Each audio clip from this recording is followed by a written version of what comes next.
Seeing now as ESPN likes to delete all my posts these days because the Pendeo Rodriguez can't take criticism, along with some of the other ones on ESPN can't take criticism. And probably the Bleacher Report too. Because all they were doing was slamming Eddie Vanderdoes. Oh, he's a failure. Trayvon Hester is way better than him because he's been in camp, and this guy is AOL. AWOL, absent without leave. And what I can tell, he looks like he's been working out.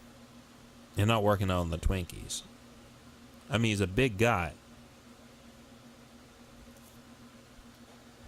And you can see, like, you can see how he works out his arms, especially because he's one of the things in college he was known for was his hand work. He's impressively thick, I'd say, in the area between the area of the elbow. There's impressive development right there. And I'm telling you right now, and I said this a long time ago, Khalil Mack is going to be the chief beneficiary of Eddie Vanderdoes. And Trayvon Hester might help too. Because remember, last year the Raiders sucked getting any pressure up the middle. They had running backs running right through them. Yeah, linebackers had a blocker right in their face. It was that overwhelming, and quarterbacks could pick them apart, pick the defense apart. Now they've added some people. They've added Obi-Wan Raider, who I think at times will be playing the moneymaker position, which is someone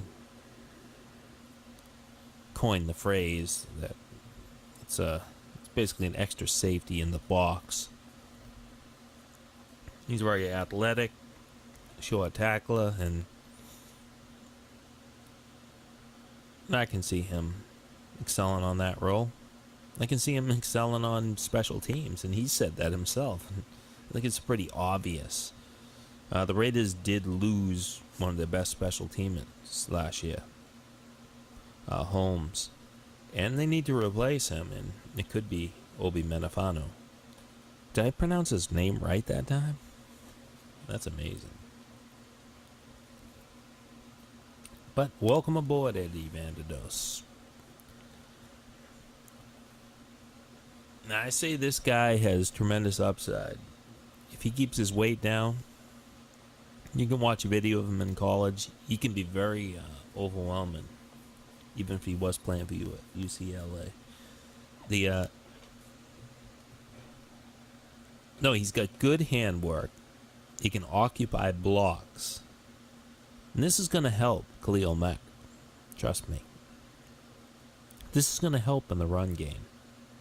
Like I said, the Raiders had problems last year.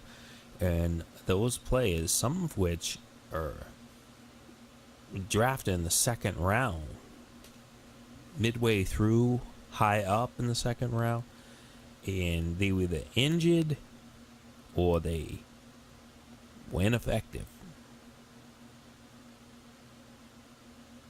I actually predicted the Raiders were going to draft this guy. I just don't know. I'm not a scout. I'm not like Bucky Brooks or whatever. I don't sit there and highbrow it and talk about, you know, the players, like how they shape out in the combine, blah blah blah. I was just looking at strength. He ranked very high in the strength category for DTs. And I just think that was important to get some sort of a push up the middle, because the push was going the other way. Just layman terms.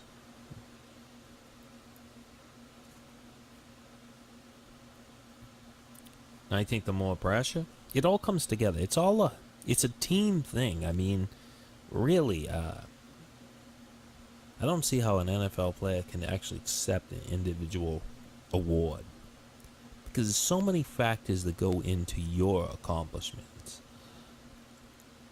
And it starts up front. It always starts on the line. And for years, the Raiders avoided this. They always drafted athletes and freaks, workout warriors, and then they didn't translate too well.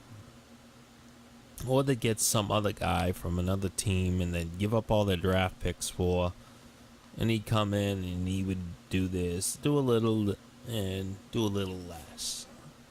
They've had that for years. And I think it should be interesting to see how this guy works out. Because, like I said, it looks like he has been working out.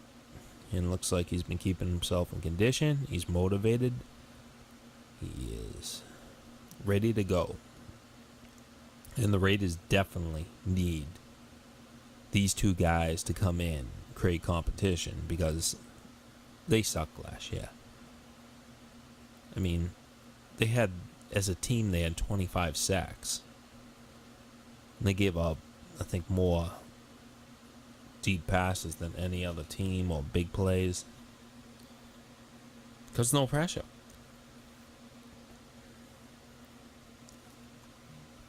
And trust me, when you play the Patriots, you either gonna beat them or you're gonna lose to them. You can't just squeak by the Patriots. The Zebras will throw the timely penalties, or not called penalties. Last time they played them was in 2014, and Cleo Mack was held the whole game. A very close game, ended on a second to last play or whatever, or both the second to last play, significant play, a holding call while the Raiders were driving, and they probably were going to go for 2 points, I think. But anyway, you cannot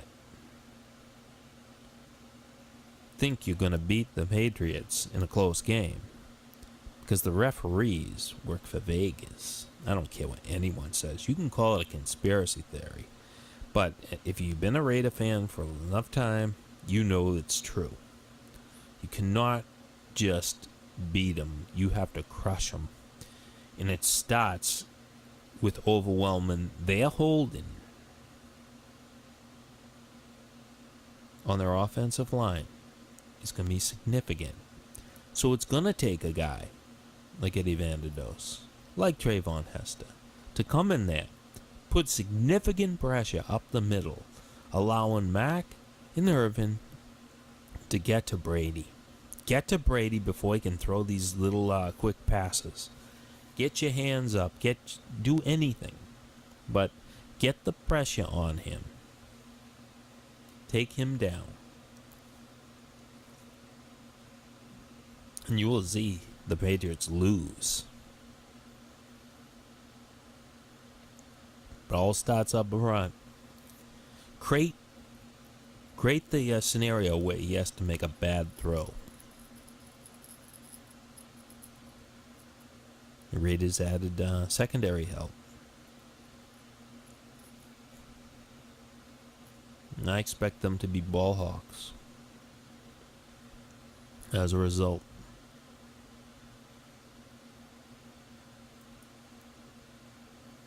I didn't see it as much when they drafted like Jihad Ward and even Mario Edwards Jr., even though he had a pedigree from his father playing football, and especially with Jihad Ward, he was inexperienced. It was more of an experiment to even draft him. And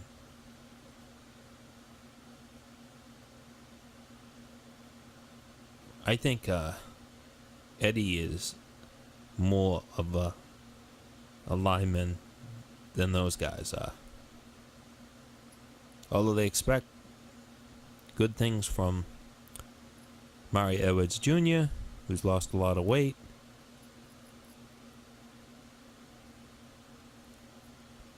He still has to get on the field. Now, this guy's been injured. He's before. I mean, he hurt his knee a couple of years ago. He has to prove it, too. This is all paper right now.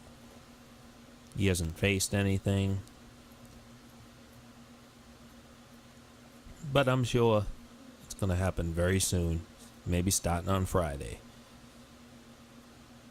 I'm sure he didn't come in here to be intimidated by,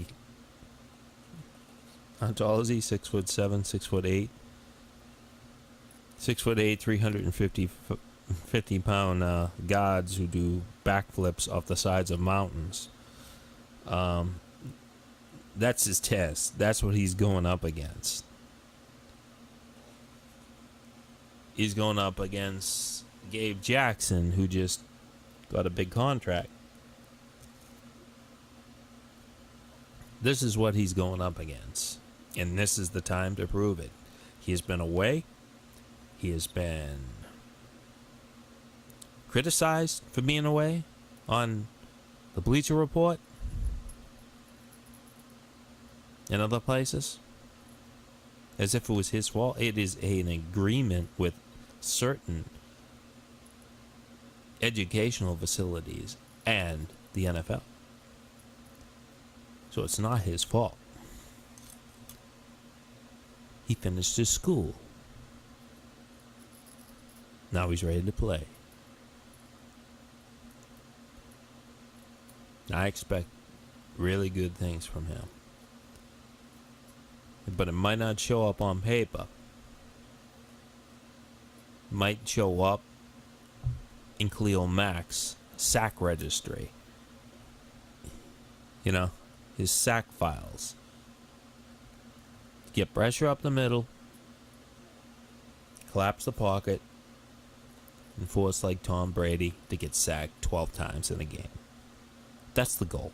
That's the goal. 12 times in a game. On a national stage. Really, anything less, I'd be disappointed. Really. You can't be a Raider fan and like the Patriots. You just can't. You just can't.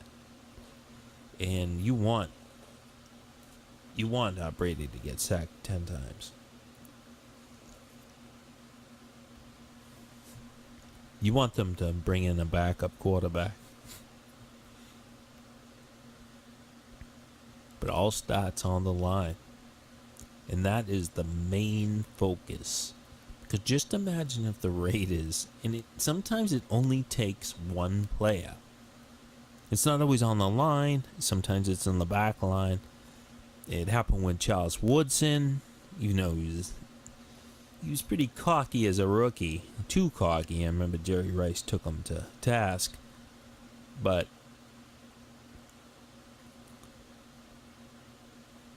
when you add certain players, sometimes that's all it takes. Raiders offense added certain players, and they changed. They added Hudson as a center, even though they should be concerned there, because you definitely need a backup center. I know they have Feliciano, but he's not a natural center because Hudson has been injured for long periods before. When you add certain players, sometimes that is just the piece of the puzzle that was missing. And everything else works together. They add Gary and Conley after he clears his legal problems, which I think he will. I mean,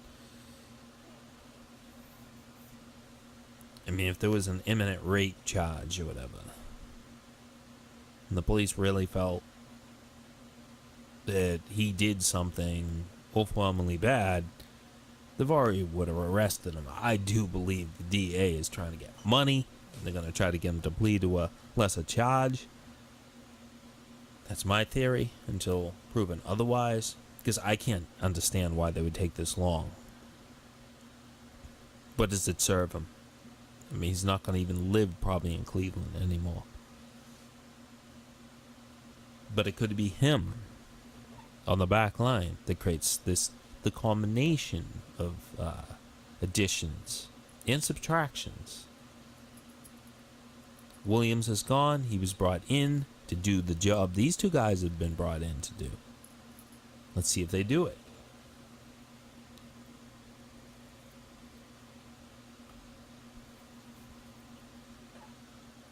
There's going to be severe competition at this position because it was so bad last year. And they, like I said, just imagine the Raiders with a little bit of defense.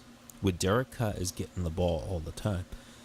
I'm telling you, that's how you go from doing these shootout games to actually beating teams really bad, like the Patriots do. That is the difference. You've got to get better at defense in order to beat them. And I do think they've added some players that can do it. I think they're going to help. They can't hurt. Obi is not going to hurt. Compared to what it was last year.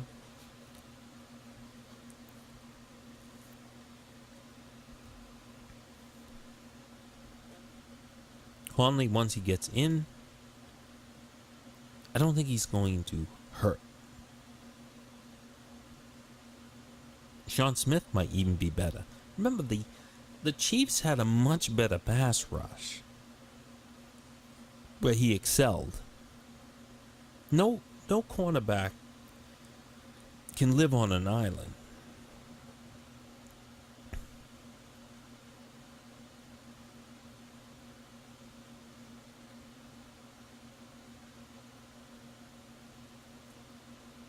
I look forward to this. This is when the Raiders are going to develop. The Raiders have got to take the next step where they get a defense to go along with their offense so they can start beating teams, resting Derek Carr, pulling them from games. Imagine that. Imagine it's the fourth quarter and there's 10 minutes left and you see Cook in there getting some quality time. That's what they need. Otherwise, you let him hang out there. He hung out there in the Indy game, and that's all she wrote. You have to develop. You have to develop this team, and definitely need some defense. It can't just be all offense. And hopefully these two guys make a difference.